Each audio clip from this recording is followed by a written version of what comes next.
welcome to our YouTube channel Green Star and I am your host Dinesh Kumar। जैसा कि आपको पता है हमने कम्पिटिटिव एग्ज़ाम्स की तैयारी के लिए जो बच्चों के लिए एक आंदोलन शुरू किया है कि हम आज बच्चों को फ्री में ऐसी क्लासेस देंगे, इस तरह से ट्रेन करेंगे। आफ्टर +2 आप किसी भी कम्पिटिटिव एग्ज़ाम्स की तैयारी के लिए जब आप प्रिपेयर कर रहे हैं अपने आप को, आप ये वीडियो देखें और आप क्या करेंगे, जितने भी रीजनिंग के टॉपिक्स हैं हम आपको वहाँ एक ही लेक्चर में इतने बढ़िया तरीके से डीपली डिस्कस करते हुए समझा देंगे कि आपको इन्हें दोबारा पढ़ने की ज़रूरत नहीं पड़ेगी, बस ज़रूरत होगी तो सिर्फ थोड़ी सी प्रैक्टिस की। अब आइए चलते हैं हमारे नेक्स्ट टॉपिक पे। रीजनिंग का हमारा नेक्स्ट टॉपिक जो हमारा लेक्चर 2 में हम ले रहे हैं वो है ब्लड रिलेशंस। ब्लड रिलेशंस यानी कि हमारे uncle, aunt, cousin, father, mother, brother in law, son in law है, फादर इन लॉ है, हमारे नेफ्यू है, नाइस है, कितने ही हमारे रिश्तेदार हैं, चाचे, मामा, ताऊ, इतने परेशान करते हैं हमें, इतना प्रॉब्लम क्रिएट करते हैं कि हमें समझ में नहीं आता कौन चाचा है, कौन ताऊ है और कहाँ पर क्या किसके साथ हमारा रिलेशन है। आपको क्या कभी फ़ोटोज़ बताई जाती हैं, कभी रिलेशन बताए जाते हैं, हम उन्हें समझ नहीं पाते हैं। तो आइए आज हम हमारे लेक्चर में हम ये जानेंगे कि हमारे जो कन्फ्यूज़न है रिलेशन में वो उसे कैसे आप दूर कर सकते हो, कैसे आप इजीली अपने जितने भी रिलेशंस हैं उनको अच्छे से जान सकते हो कि कौन सा व्यक्ति कौन किसके साथ रिलेटेड है। कई बार क्या होता है आपको स्टेटमेंट दी जाती हैं, पी क्यू का मामा है, क्यू एस की चाचा है या उसकी ताई है या उसका मामा है, पता नहीं किस तरह से कंफ्यूज कर देता है। कुछ ऐसी बेसिक की कंसेप्ट्स हैं, ट्रिक्स हैं जो आपको उन कन्फ्यूज़न से बाहर निकालती है, आपको वो बताती है कि किस तरह हम अपने जितने भी रिलेशंस हैं उनके कन्फ्यूज़न में ना फंसते हुए ईजीली हम उनसे बाहर आकर हम ये जान पाएंगे कि कौन व्यक्ति किस पर्सन के साथ किस तरह से रिलेटेड है। आइए जान लेते हैं समय न वेस्ट ना करते हुए। पहला हमारा की कंसेप्ट। सबसे पहले आपको याद रखें ब्लड रिलेशन में ये 4 बातें हैं, बस यही याद रखनी है, आपके प्रॉब्लम्स ऑटोमेटिकली क्या हो जाएंगी, ईजिली सॉल्व होंगी। सबसे पहले बात करते हैं हमारी जनरेशन की। देखिए आप सबको मालूम है सभी अपनी अपनी जनरेशन में रखे जाने चाहिए जितने भी डेटा हमें दिया जाता है। मान लिए हम एक जनरेशन में आते हैं, किसी भी एक लेवल पर आएंगे, लेवल 1, 2 और 3 में से किसी एक लेवल पर आते हैं। मान लीजिए हम आते हैं लेवल 2 पे, तो हमारे लेवल के कौन होंगे, जो हमारे साथ हैं, हमारे भाई हैं, बहन हैं, हमारे साथ जो भी हैं, हमारे जैसे हमारे चाचा का बेटा हो गया, मामा का बेटा हुआ, ताऊ जी का बेटा हो गया, ठीक है, माँ आपकी, इस तरह से वो हमारे एक ही जनरेशन की आती हैं। अगर मेरा बेटा है मेरी बेटी है और मेरे भाई की बेटी है, वो हमारे से नीचे वाले जनरेशन में आ जाती हैं। तो आपको एक बात मेंटेन करनी है, आपको लेवल लेके चलना है जनरेशन का। मेरे मदर हैं, मेरे फादर हैं, मेरा मामा है, मेरी मामी है, वो मेरे से ऊपर लेवल के बंदे आ जाते हैं, अगली जनरेशन में आ जाते हैं। और मेरे दादा दादी वो मेरे उससे भी ऊपर वाले पे आ जाते हैं।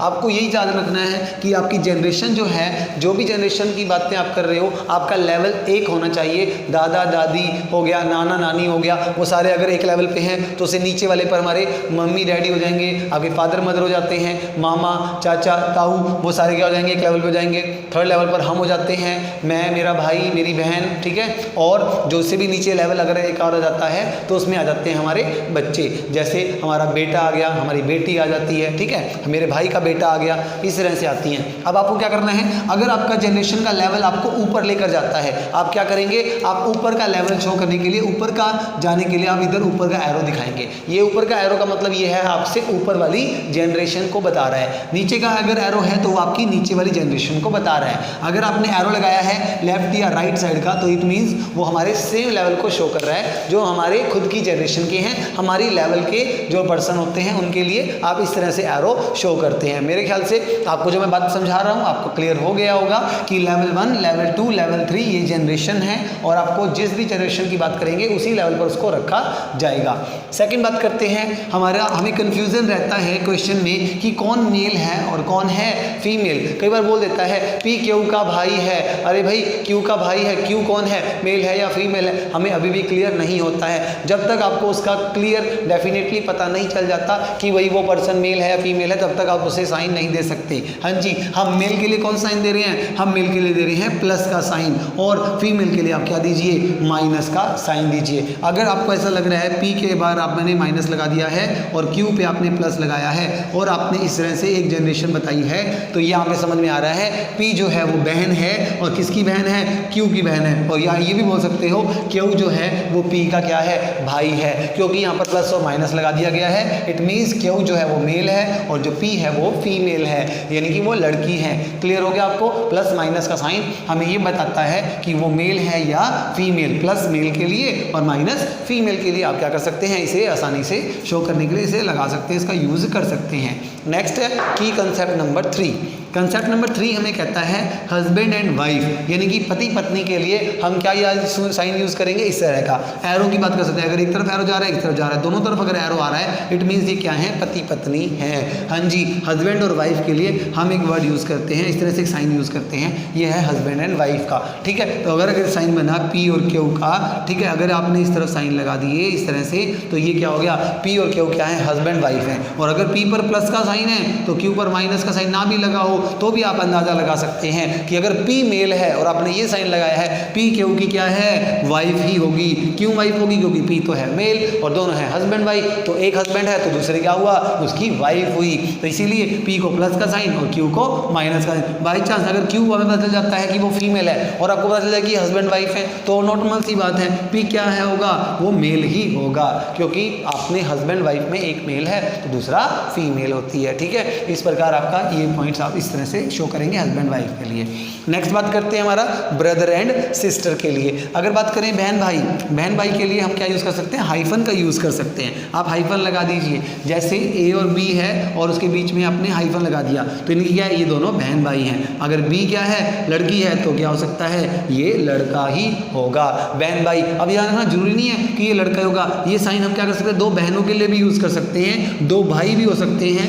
ये ध्यान रखना, ये आपका क्या रहेगा, सेम जनरेशन का रहेगा, बहन भाई, या आप इस तरह से इनको ब्रदर एंड सिस्टर के लिए अगर एक यूज करें।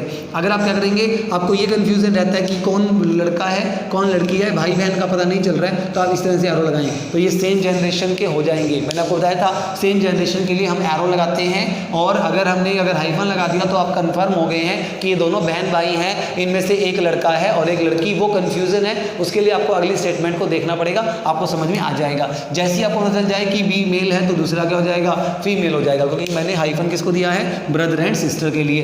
एक भाई है तो दूसरा बहन ही होगा। अगर मैंने एरो लगा दिया सिंपल, तो अब ये बहन भाई भी हो सकते हैं, भाई भाई भी हो सकते हैं, सेम जनरेशन के हैं, बट ये कंफ्यूजन है कि कौन बहन है और कौन भाई है। अभी फिलहाल हमने ये 4 आपको पॉइंट्स बताए हैं, इन चारों पॉइंट्स को ध्यान में रखते हुए आप जितनी प्रॉब्लम्स है, ये अंकल आंट कजन वजन जो भी है हमारे, हर प्रॉब्लम से आप निकल कर ईजिली अपने क्वेश्चन को क्या कर सकते हो, सॉल्व कर सकते हो। तो आपको समझ में आ गया, जनरेशन लेनी है आपको, अलग अलग लेवल पर लेनी है, फिर मेल के लिए प्लस माइनस फीमेल के लिए, हस्बैंड वाइफ के लिए आपको ये साइन यूज़ करने हैं, और ब्रदर एंड सिस्टर के लिए हाइफन का यूज़ आपने करना है। अगर आपने ये चीज़ें हैं, आप इसका स्क्रीनशॉट ले लें, इसे नोट कर लें अपनी पेपर पर, अपनी नोटबुक पर नोट कर लें, ताकि आपके नोट्स बन जाएंगे कि किसी भी कम्पिटिटिव एग्जाम में आपको मालूम है कि क्वेश्चन तो पूछे ही जाते हैं। ठीक है ना, तो इस प्रकार आपके ब्लड रिलेशन के क्वेश्चन बहुत आसानी से सॉल्व हो जाते हैं। ठीक है, अब हम कुछ एग्जाम्पल लेते हैं जिनके जरिए हम क्या करेंगे, अपने क्वेश्चन को सॉल्व करेंगे। हाँ जी, तो ये है हमारा क्वेश्चन नंबर 1। आपको क्वेश्चन कुछ इस तरह से दिए जाते हैं, देखिए आपका A is the B's daughter, B is C's mother, D is C brother and how is D related to A। तो इस तरह से आपको रिलेशन जो हैं बताए जाते हैं, आपको कंफ्यूज नहीं होना है। सबसे पहले फर्स्ट स्टेटमेंट की चलिए, हाँ जी, A इज B's डॉटर। अब देखो B की बेटी कौन है, A है, यानी कि A नीचे वाले जनरेशन में आता है, नीचे वाले लेवल में आता है, और B ऊपर वाले लेवल में आती है। हाँ जी, अब देखो इसमें लिखा है A इज B's डॉटर। अब B की डॉटर है तो इट मीन्स हमें ये कंफ्यूजन क्लियर हो गया है कि भाई A तो क्या है, फीमेल है, और वो भी क्या कि भाई B की बेटी है। B की बेटी है तो मैं यहाँ लिख देता हूँ डॉटर। ठीक है भाई, आपको एक चीज़ पता चल चुका है कि जो A है वो क्या है, B की डॉटर है, तो इसलिए हमने ये लिख दिया कि जो B की डॉटर है वो A है, तो A क्या हो गया, फीमेल हो गया है। तो पहले साइन हमने कंप्लीट कर लिया। दूसरा, B इज C's मदर। अब B क्या है, C की भी क्या है, मदर है।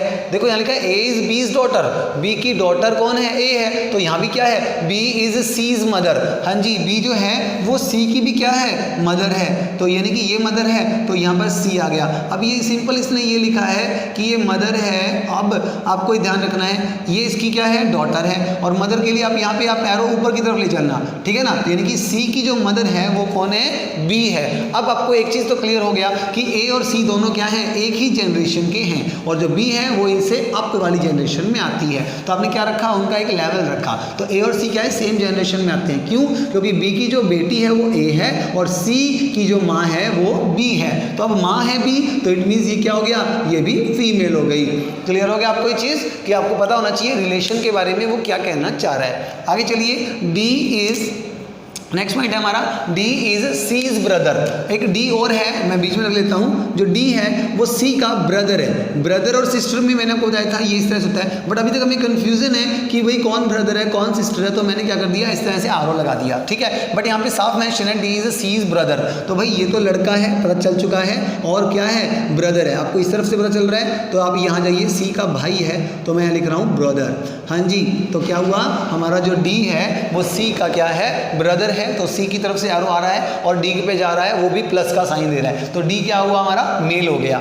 आगे चलिए, इसने पूछा क्या है, इसने पूछा है how is D related to A. आपको डी और ए का संबंध बताना है, आपको रिलेशन बताना है किसका, ए का डी के साथ। हाँ जी, आप देख रहे हो क्या, ये इसकी माता है और ये इसकी बेटी है, ठीक है। तो यानी कि ये दोनों भी क्या हुए, आपस में कजन हो गए। कजन तो क्या हुआ, ये तो दोनों बहन भाई ही हुए, बट अब ये पता है कि हमें ये लड़की है और ये लड़का है। हाँ जी, तो अब आपको बताना है ए और डी के बीच में क्या संबंध है। इसने पूछा है डी का रिलेशन बताना है किसके लिए, ए के लिए, और आपको साफ नजर आ रहा है जो डी है वो लड़का है, तो ए क्या है, लड़की है। तो आपको साफ कंफ्यूजन बिल्कुल खत्म हो गया हमारा। तो आपको ये लिखना है क्या कि डी इज ब्रदर ऑफ ए। हाँ जी, ये हुआ हमारा आंसर। इसने यही पूछा था कि डी का रिलेशन ए के साथ क्या है, तो डी हुआ ब्रदर ऑफ ए। तो आपको कंफ्यूजन बिल्कुल क्लियर हो गया आपका। तो इस तरह से क्वेश्चन पूछे जाते हैं।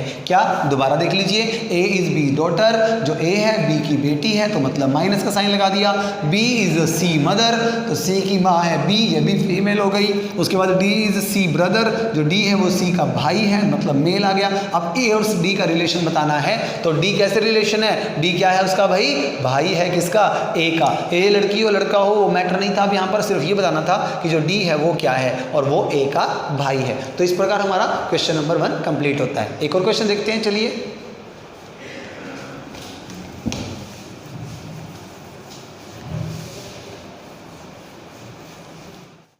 हाँ जी, ये है हमारा क्वेश्चन नंबर 2 और इसमें लिखा गया है A is B sister, C is B's mother, D is C father, E is D's mother and then A is related to D. आपको ए का रिलेशन किसके साथ बताना है, डी के साथ बताना है। देखो ए का रिलेशन डी के साथ बताना है, और आप देख रहे हो यहाँ पर अलग अलग जनरेशन आ रही हैं, और आपको मालूम है जनरेशन को एक लेवल पर शो करना है। चलिए देखते हैं कैसे। सबसे पहले से लिखा है ए इज बी सिस्टर, तो ये दोनों एक ही जनरेशन के हुए, तो भाई हाँ, ए क्या है, बी के साथ इस तरह से एक रिलेशन है। और इसमें साफ लिखा है बी की सिस्टर है कौन, ए, तो ये तो क्या हो गई, फीमेल हो गई। बट बी का भी कोई पता नहीं है कि वो मेल है या फीमेल है, बट हमें ये पता है जो ए है वो सिस्टर है किसकी, बी की। तो हम यहाँ पे इस तरह से भी लिख सकते हैं कि क्या ये है, क्या दोनों एक ही लेवल के हैं, और ये क्या है, इसकी सिस्टर है।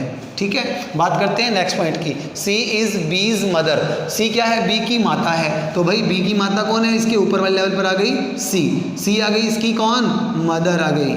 ठीक है ना, ऊपर वाले लेवल पर चले गए और वहाँ पर आ गई मदर, तो बी की माता कौन है, सी है। जब सी बी की माता है तो ये क्या हो गई, फीमेल हो गई। आप माइनस का साइन यहाँ भी लगा सकते हो। आगे चलिए, लिखा है इसने हमारा डी इज सी फादर। हाँ जी, सी का जो फादर है वो कौन है, डी है। डी एक और जनरेशन ऊपर चला गया, और यहाँ पर क्या है, इसका रिलेशन कैसा है, फादर का है, तो ये कौन हुआ, मेल हुआ। तो भाई बी की माता सी, सी के पिता डी, तो वो ऊपर चले गए, उससे भी ऊपर वाली जनरेशन में, तो ये भी हमारा पॉइंट हो गया। अब लिखा है इसने ई इज डीज मदर, भाई ई तो है वो डी की भी माता है, हाँ जी, एक और जनरेशन ऊपर चले गए हम, जो ई है वो डी की क्या है, मदर है, माता है, तो भाई ये मदर है तो ऊपर और चली गई है, ये एक और जनरेशन गैप चला गया।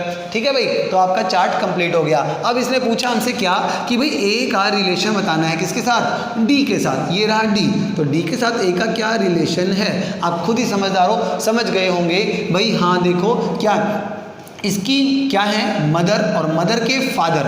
अब आपको पता है मदर के जो फादर होते हैं वो नाना जी होते हैं, और नाना जी अगर आपके हैं और आप बता सकते हो कि आप नाना जी के साथ आपका क्या रिलेशन होता है, तो आप क्या हैं उसके, आप बताओ मुझे, तो आपके क्या हो गए, आपके ग्रैंड हो गए आपके। देखो अब आप देखो एक बात सिंपल सी बात है, ये आपके मदर हैं, उनके फादर हो गए और उनके भी ऊपर रिलेशन में है, तो वो ग्रैंड बन जाते हैं, ठीक है ना, जैसे ग्रैंड फादर, ग्रैंड मदर, तो इस प्रकार ऊपर चले जाते हैं। अब आपको बताना क्या है, ए का रिलेशन के साथ बताना है, डी के साथ बताना है, तो जो ये देखिए आपकी जनरेशन से ऊपर वाली जनरेशन में है, तो आप उनके क्या हुए, ग्रैंड हुए। अब डॉटर है या सन, वो आप ये देखिए, अब ए क्या है, फीमेल है, तो क्या हुई, ए बताओ आप, ए इज ग्रैंड डॉटर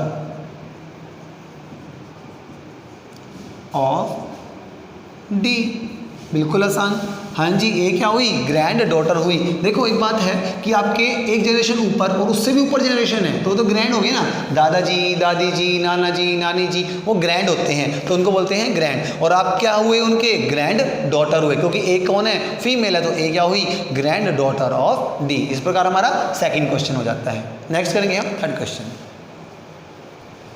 तो क्वेश्चन नंबर जो थर्ड है हमारा, वो हमें क्या कह रहा है, ये नया टाइप है, कई बार इस तरह के क्वेश्चन भी पूछे जा सकते हैं। पॉइंटिंग टू अ मैन, आपको एक फ़ोटो दिखाई गई और फोटो दिखा के एक लेडी आपको बोलती है, एक मैन को दिखाकर कि ये जो मैन है उसके बारे में कुछ बताया एक लेडी ने, ठीक है ना, तो मतलब एक मैन आपको बता रही है, तो आपको क्या लेना है, पहले एक पर्सन लेना है, कोई भी एक पर्सन है आपके पास, उसकी वो बात कर रही है। देखो फोटो है, फोटो फ्रेम के अंदर एक पर्सन है और एक लेडी क्या करती है, उसको पॉइंट करते हुए कहती है, क्या कहती है, his mother is the only daughter of my mother.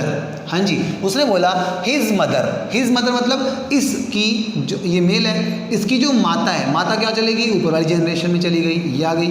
इसकी जो मदर है, इसकी जो क्या है, मदर है, वो क्या है, कहती है his mother is the only daughter, मतलब ओनली डॉटर मतलब इसकी भी एक माँ है, इसकी भी एक माँ है या बाप जो भी है, बट ये एक ओनली डॉटर है, मतलब ये भी क्या हुई, फीमेल हुई, ठीक है ना। इसकी जो माँ है वो फीमेल होती है, और अब क्या हुआ, इसकी भी एक माँ है या बाप है जो भी है, उनकी ये अकेली बेटी है, मतलब ये अकेली है, मतलब इसका कोई बहन भाई सिबलिंग नहीं है, ध्यान रखना, इसका कोई सिबलिंग नहीं है, only daughter of my mother. और वो लेडी कहती है ये क्या है, मेरी माँ की अकेली संतान है। और नॉर्मल सी बात हुई भाई, इस औरत की जो माँ है, कोई भी एक लेडी हुई, ठीक है, यहाँ देखो एक लेडी है, उसकी एक ही बेटी है, और वो भी ये कह रही है कि भाई वो मेरी माँ की भी क्या है, अकेली बेटी है। अब मेरी माँ की अकेली बेटी वो है, तो मतलब वो खुद है, वो जो लेडी है वो यहाँ आएगी, हाँ जी, इसलिए वो क्या हुई, इस पर्सन की, इस मैन की क्या हुई, वो मदर हुई, और आपका आंसर क्या हो जाएगा, मदर।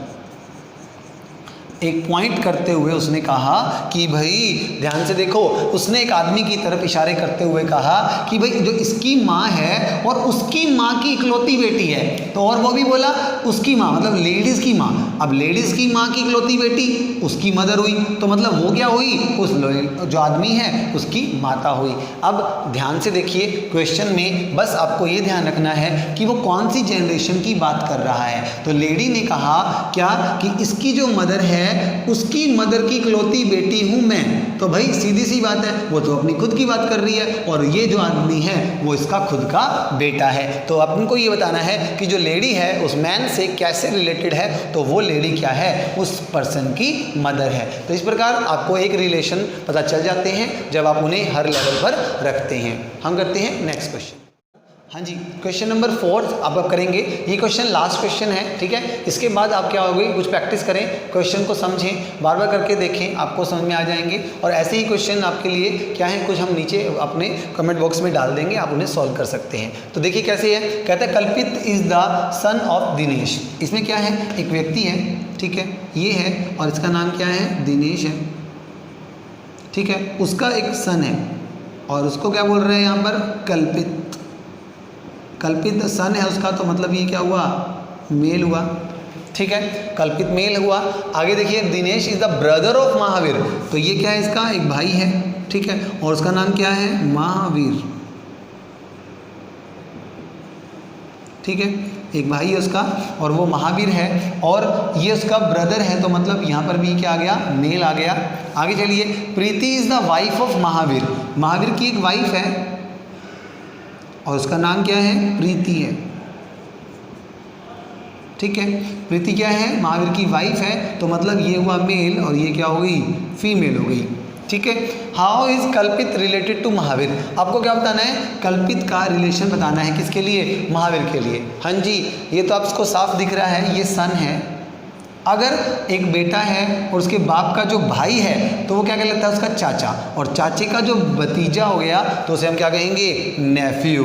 तो हमारा आंसर क्या हो गया, नेफ्यू हो गया, यानी कि भतीजा। तो जो कल्पित है वो महावीर का क्या है, भतीजा हुआ, तो चाचा, चाचा का भतीजा, बिल्कुल आसान। तो रिलेशंस को निकालना आप समझ में आ गया आपको। आप जनरेशन बना के रखें, साइंस का यूज़ करें और आपका क्वेश्चन बहुत आसानी से आप इजीली सॉल्व कर सकते हो। Thank you students for the watching video, and ज़्यादा से ज़्यादा अपने फ्रेंड के साथ वीडियोस को शेयर करें, वीडियो को लाइक करें, और हाँ, हमारा चैनल ग्रीन स्टार सब्सक्राइब करना ना भूलें। अपने फ्रेंड्स फैमिलीज़ के साथ इसको शेयर जरूर करें, सब्सक्राइब करें। Thank you students.